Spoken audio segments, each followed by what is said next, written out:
चलिए कनक्स किचन में बनाते हैं वेजिटेरियंस का फेवरेट बहुत ही smooth creamy and delicious paneer butter masala, लेकिन एकदम कम मेहनत के साथ। और साथ ही बनाएंगे मज़ेदार लच्छा या फिर मलाबार पराठा काफ़ी सारे लेयर्स के साथ। तो सबसे पहले बनाएंगे पनीर बटर मसाला, जिसके लिए यहाँ पे मैंने लिए करीबन 4 टमाटर। अच्छा, कोशिश करके फ्रेंड्स अच्छे लाल वाले टमाटर यूज़ कीजिएगा तो आपकी ग्रेवी बहुत ही बढ़िया बनेगी। और अगर ना हो तो आगे मैं आपको ट्रिक बताने वाली हूँ। तो यहाँ पे मैंने हाइब्रिड वाला टमाटर लिए, इसको काट के रखा है। इसको ट्रांसफ़र कर लेंगे ब्लेंडर में। और इसके साथ ही मैं डाल रही हूँ स्पाइसीनेस के लिए 2 से 3 हरी मिर्ची है, जैसे आपको स्पाइसी पसंद है।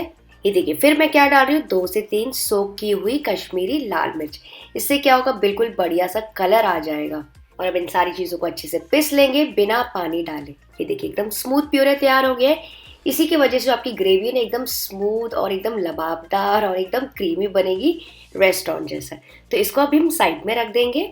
फिर पैन में मैं गरम कर रही हूँ 1 टेबल स्पून तेल, और साथ ही हम गरम करेंगे क्या, 1 टेबल स्पून मक्खन भी, क्योंकि हम बना रहे हैं मखनी पनीर।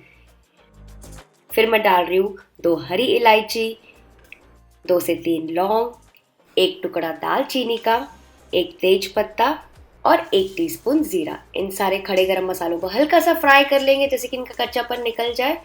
और फ्रेंड्स, अगर आपको ज़्यादा खड़े गरम मसाले पसंद नहीं है तो आप यहाँ पे डाल दीजिएगा। बाद में जब ग्रेवी बन जाएगी ना तो इसको आप निकाल भी सकते हैं। फिर मैं इसमें डाल रही हूँ 2 प्याज, जिसको मैंने ऐसे बिल्कुल बारीक काटा। आप देख सकते हैं इसकी कटिंग मैंने कैसे की। इसको पकाएंगे जब तक ये बढ़िया से लाइट ब्राउन ना हो जाए। यहाँ पे अगर आप चाहें तो पिस के भी डाल सकते हैं, लेकिन अगर आप ऐसे डालेंगे ना एकदम बारीक बारीक काट के, तो जो ग्रेवी है ना उसका एकदम बढ़िया सा ग्रेनी टेक्सचर आएगा, बिल्कुल ढाबे जैसा। और अगर आपको चाहिए तो आप इसको फूड प्रोसेसर में भी चॉप करके डाल सकते हैं। ये देखिए, थोड़े से ब्राउन होने लगे हैं, तो इस स्टेज पे मैं इसमें डाल दूंगी 1 टेबल स्पून अदरक लहसुन का पेस्ट, और इसको भी मिक्स करके पकाएंगे जब तक इसका कच्चापन ना निकल जाए। अच्छा, यहाँ पे आप बारीक चॉप करके भी डाल सकते हैं अदरक लहसुन, उससे भी बहुत अच्छा फ्लेवर आता है। इसको भी मैंने पकाया। ये देखिए, इस स्टेज तक के मैंने पकाया, हल्का सा ब्राउन होने ही लगा है, डार्क ब्राउन नहीं हुआ है। तो इस स्टेज में हम गैस का फ्लेम लो कर देंगे, क्योंकि इसमें हम ऐड करने वाले हैं कुछ मसाले। तो 1 टीस्पून कश्मीरी लाल मिर्ची पाउडर डाल दीजिए। फिर मैं डाल रही हूँ 1 टीस्पून धनिया पाउडर, आधा टीस्पून जीरा पाउडर, और ये देखिए बिल्कुल पिंच ऑफ हल्दी डाल रही हूँ। बहुत ज़्यादा हल्दी नहीं डालेंगे वरना ग्रेवी का कलर चेंज हो जाएगा। 1 टीस्पून कसूरी मेथी भी डाल रही हूँ, मैं यहीं पे डाल रही हूँ, क्योंकि तेल में जब कसूरी मेथी भूनती है ना तो उसका स्वाद दुगना हो जाता है। और आप एंड में भी डाल सकते हैं। इन सारे मसालों को अच्छे से मिक्स कर लेंगे। और क्योंकि मसाले जले ना, तो यहाँ पे बिल्कुल मैं थोड़ा सा पानी डाल रही हूँ, और पानी में अच्छा सा उबाल आने का वेट करेंगे। ये देख सकते हैं आप कितना बढ़िया सा सिजल आ गया है। तो यहाँ पे जब पानी में प्याज और मसाले भूनते हैं ना, तो बेस जो ग्रेवी होती है ना बहुत अच्छी बनती है। तो जैसे ऐसा सिजल आ जाएगा आपके मसालों में, तो इस स्टेज में हम डाल देंगे टोमेटो प्यूरे, जो कि हमने पीस के रखा था।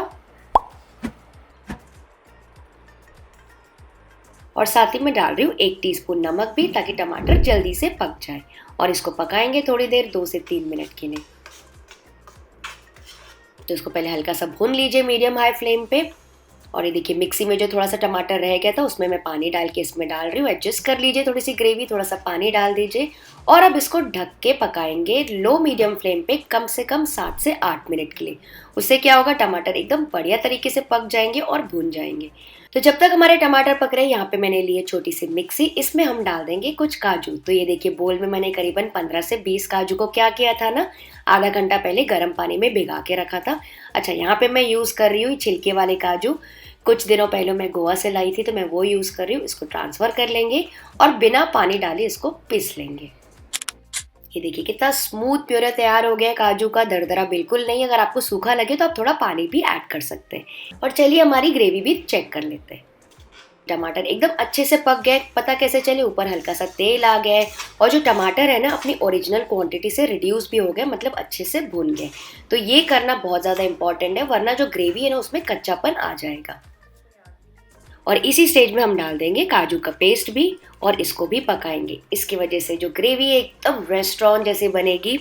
तो इसको लगातार फ्रेंड्स आपको मिक्स करते जाना है, क्योंकि हमने काजू डाला है ना, तो क्या होगा, आपकी ग्रेवी सूखती जाएगी और नीचे चिपक भी सकती है। तो इसको लगातार ऐसे भूनते जाइए ताकि वो नीचे लगे ना। और अगर आपको ज़रूरत लगे तो आप यहाँ पे थोड़ा सा पानी भी डाल सकते हैं, अगर आपको ऐसा लग रहा है कि ड्राई हो रही है ग्रेवी। तो तो फ्रेंड्स आज जो हम ग्रेवी बना रहे हैं ना एकदम क्विक फिक्स तरीके से, ढाबा जैसे और रेस्टोरेंट जैसा टेस्ट आएगा बिना ज़्यादा पिसे। देखा आपने, हम सारी चीज़ें हमने एक ही कढ़ाई में डाल दी, कुछ पिसना नहीं पड़ा, कुछ छानना नहीं पड़ा। वैसे नॉर्मली जब मैं ऑथेंटिक ग्रेवी बनाती हूँ तो उसको पिसते हैं फिर छानते हैं, तो काफ़ी लंबा प्रोसेस आ जाता है। तो इससे आप क्विक फिक्स तरीके से बना सकते हैं। और आप कौन से तरीके से पनीर बटर मसाला बनाते हैं घर पे, मुझे कमेंट करके पक्का बताइएगा। तो ये देखिए काजू अच्छे से मिक्स हो गए। इसको अभी हम ढक के पकाएंगे थोड़ी देर, जब तक कि काजू का कच्चापन भी निकल ना जाए और वो अच्छे से समा ना जाए टोमेटो के प्यूरे के साथ। फिर पैन में हम लेंगे 1 टेबलस्पून मक्खन, आप चाहें तो घी भी यूज कर सकते हैं। इसमें हम डाल देंगे पनीर के क्यूब्स। तो ये देखिए करीबन 300 ग्राम मैंने पनीर लिया था, उसको मैंने क्यूब्स में से काट के रखा है। इसको इसमें डाल देंगे और इसको हल्का सा सॉटे करेंगे। तो यहाँ पे मैं फ्लेवरिंग के लिए थोड़ा नमक डाल रही हूँ, थोड़ी सी हल्दी और बिल्कुल थोड़ी सी लाल मिर्ची पाउडर, ताकि जो पनीर है ना एकदम फीके फीके सा ना लगे और ढाबा जैसा टेस्ट है।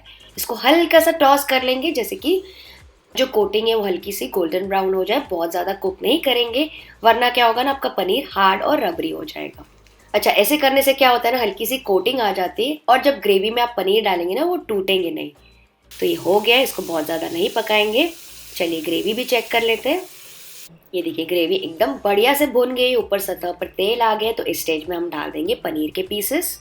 अच्छा फ्रेंड्स, अगर आपको मटर पसंद है, मशरूम पसंद है और कोई वेजिटेबल भी पसंद है ना, तो उसको हल्का सा आप सॉटे करके फ्राई करके वो भी आप इस स्टेज में डाल सकते हैं पनीर के साथ। तो उसमें क्या होगा, आपकी बेस ग्रेवी भी यही रहेगी। इसको हल्का सा मिक्स कर लेंगे।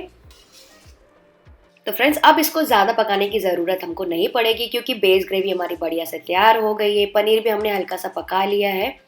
तो इसमें थोड़े से करेंगे फाइनल टचेस। फिर हम इसमें डालेंगे थोड़ी सी फ्रेश क्रीम। तो करीबन 2 टेबलस्पून फ्रेश क्रीम मैंने यूज़ किया है।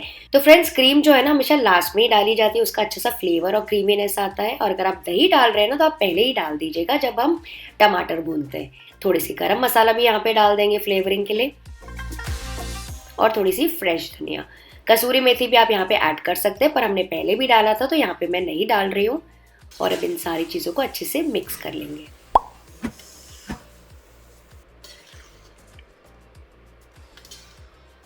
और अब मैं आपको इसकी कंसिस्टेंसी दिखाती हूँ। आप इसका टेक्सचर देखिए, इसकी रिचनेस देखिए, बहुत ज़्यादा रॉयल बनता है फ्रेंड्स। इसको ज़रूर ट्राई कीजिएगा। और क्योंकि मैं इसको ढाबा जैसा लुक देना चाहती हूँ तो मैं इसको सर्व करी इस कढ़ाई में, जिसको मैंने रखा है इस खटिया के ऊपर, और इसको गर्मा गर्म सर्व कीजिए। अब चलिए बना लेते हैं लच्छेदार पराठा।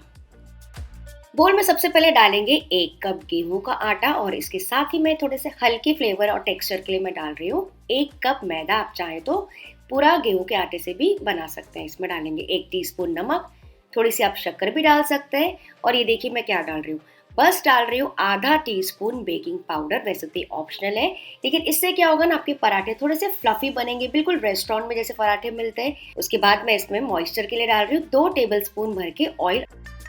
इसको मिक्स कर लेंगे, जैसे कि पूरा ऑयल इसमें अच्छे से समा जाए। अच्छा फ्रेंड्स, अगर आपको एकदम एक्स्ट्रा क्रिस्पी पराठे पसंद है ना, तो यहाँ पे आप 2 टेबलस्पून सूजी भी डाल दीजिएगा। ठीक है, तो अच्छे से मिक्स हो गए। अब इसमें थोड़ा थोड़ा करके पानी डालते जाएंगे और इसका आटा गूंथ लेंगे, नॉर्मली जैसे आप पूरी पराठे के लिए गूंथते हैं। लेकिन ये ध्यान रखिएगा कि कड़क नहीं होना चाहिए, सेमी सॉफ्ट आटा हमें चाहिए, क्योंकि हमको इसको एकदम पतला बेलना है। ये देखिए पूरा आटा एक तरफ इकट्ठा हो गया। इसको और थोड़ा चिकना कर लेंगे 2-3 मिनट के लिए। ये देखिए एकदम सेमी सॉफ्ट है। तो इसके सरफेस पे थोड़ा सा ऑयल लगा लेंगे ताकि ड्राई नहीं हो, और ऊपर से हल्का गीला कपड़ा रख देंगे और इसको रेस्ट करने के लिए रखेंगे 15 से 20 मिनट के लिए, या मैक्सिमम आधा घंटे के लिए, जब तक हम अपनी बाकी की तैयारी कर लेते हैं। अच्छा नेक्स्ट यहाँ पे बोल में मैंने लिया है 2 टेबलस्पून भर के रूम टेम्परेचर वाला मक्खन, वही सॉल्टेड मक्खन जो हमारे घर पे होता है। साथ ही पराठे के फ्लेवर के लिए मैं डाल रही हूँ 1 टेबलस्पून घी, मेरा पर्सनल फेवरेट है। अगर फ्रेंड्स आपको चाहिए तो सिर्फ बटर या सिर्फ घी भी यूज़ कर सकते हैं, आधा आधा यूज़ कर लीजिए। फिर मैं इसमें डाल रही हूँ 2 टेबलस्पून भर के बारीक कटी हुई लहसुन। तो यहाँ पे मैंने ग्रेट करके फ्रेंड्स लहसुन डाला है, ताकि जो लहसुन है ना अच्छे से समा जाए बटर में और स्प्रेड करने में आसानी हो। 2 से 3 बारीक कटी हुई हरी मिर्चें, आधा से 1 टीस्पून रेड चिली फ्लेक्स, थोड़ा सा मिक्स्ड हर्ब सीजनिंग और फ्रेश धनिया। इन सारी चीज़ों को अच्छे से मिक्स कर लेंगे। तो फ्रेंड्स मैंने जो सारे मसाले यूज़ किए ना, बेसिकली जो पिज्ज़ा वगैरह का फ्लेवर होता है वैसे यूज़ किया। अगर आपको इसको एकदम देसी फ्लेवर देना है ना, तो इसी में आप थोड़ी सी धनिया पाउडर, जीरा पाउडर, पाव भाजी मसाला वगैरह भी डाल सकते हैं। वैसे भी पराठे आपके बहुत ज़्यादा डिलीशियस बनेंगे। अच्छा, मुझे ऐसा लग रहा है कि इसको स्प्रेड करने में थोड़ी सी दिक्कत जाएगी, तो मैं इसको हल्का सा मेल्ट कर रही हूँ माइक्रोवेव में, बस 15 सेकेंड के लिए। ये देखिए, ऐसे क्या होगा, एकदम स्प्रेड करने में आसानी हो जाएगी। चलिए आटा भी चेक कर लेते हैं। ये देखिए, आटा अच्छे से सेट हो गया। इसको थोड़ा सा और गूंथ लेंगे और स्मूथ करके चिकना कर लेंगे और इसकी एक लोई निकालेंगे।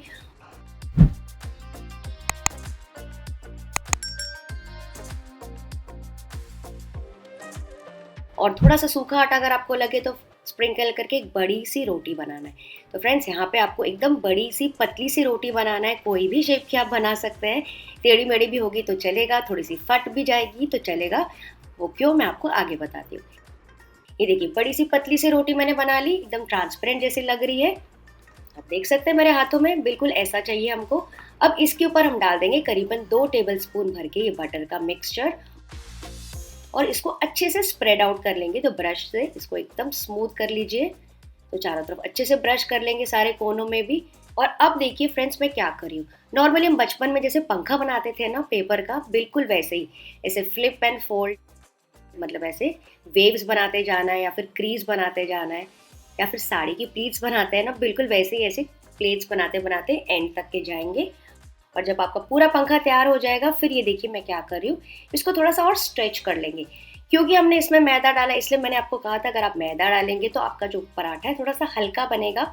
तो मैदे की इलास्टिसिटी की वजह से ये थोड़ा सा स्ट्रेच आउट ऐसे कर लीजिए और उसके बाद इसको ऐसे रोटेट करेंगे। तो इसकी लोई तैयार कर लेंगे, इसको अंदर अंदर ऐसे गोल गोल करके, ये देखिए इस तरह से। और जो एंड आएगा उसको नीचे की तरफ चिपका लीजिए। आप देख सकते हैं कितने बढ़िया वेव्स आए, कितने अच्छे लच्छे आए इस पराठे की लोई में। और आपको चाहिए तो इसके ऊपर थोड़ा सा तिल, कलौंजी, धनिया वगैरह भी डाल सकते हैं। और अब इसको बेलना स्टार्ट करेंगे। तो इसको अच्छे से बेल लीजिए, नॉर्मली आप पराठे का साइज जितना आपको चाहिए। ये देखिए, इतना मोटा और इतना मैंने इसको बेल लिया है जितना आपको बड़ा चाहिए। और यहाँ पे मैंने तवा रखा है गरम होने के लिए, मीडियम हाई फ्लेम पे। इसको इसमें डाल देंगे और इसको दोनों तरफ से सेकते जाएंगे, पकाते जाएंगे, नॉर्मली जैसे आप बनाते हैं पराठा। तो बस ये आपको ध्यान रखना है कि फ्लेम एकदम हाई नहीं होना चाहिए, लो मीडियम के बीच में होना चाहिए। तो ही वो अंदर तक के अच्छे से सिकेगा और लच्छे आपके अलग अलग होंगे अंदर से पकने की वजह से।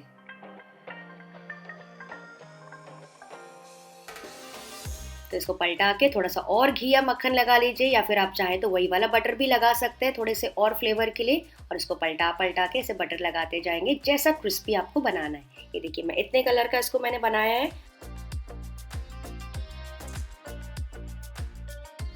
फ्रेंड्स, आप देख सकते हैं इसके लच्छे कितने बढ़िया निकले हैं। तो इस रेसिपी को आपको ज़रूर से ट्राई करना है और आपको बताना है कि आपको आज की रेसिपी कैसी लगी। और अगर अच्छी लगी तो लाइक, शेयर और सब्सक्राइब करना तो बनता है। तो इसी तरह से मैंने सारे पराठे सेक लिए और फिर मैं इसको एक के ऊपर एक स्टैक कर रही हूँ। और अब मैं आपको इसको क्रश करके दिखाती हूँ। देखिए, आप सिंगल पराठा भी क्रश कर सकते हैं और सारे एक साथ रख के भी क्रश कर सकते हैं। सुपर्ब! ये देखिए इसके लेयर्स और इसकी क्रिस्पीनेस का फ्रेंड्स मैं आपको क्या ही बताऊँ। तो इसे ट्राई ज़रूर कीजिएगा।